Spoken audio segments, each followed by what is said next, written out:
Un rideau de cocotiers visible à des kilomètres, un décor assez fréquent dans les régions côtières du Nigeria. C'est même devenu un nouveau défi économique pour les Nigérians de plus en plus attirés par la culture de la noix de coco.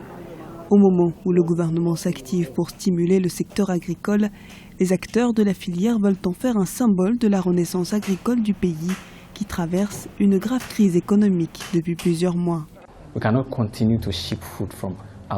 Nous ne pouvons pas continuer d'importer des aliments.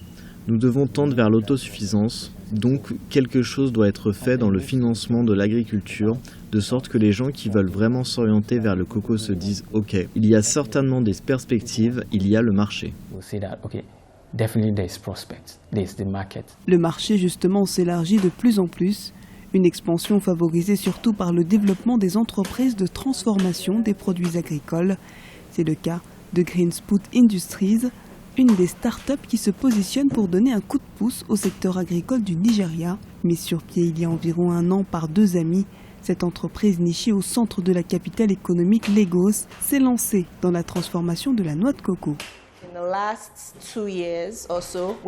Au cours des 2 dernières années, nous avons vu une floraison de sous-produits de la noix de coco.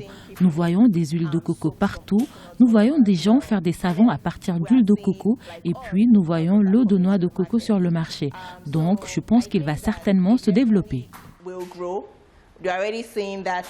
Un optimisme justifié, d'autant que la filière du Nigeria renferme des potentiels encore inexploités.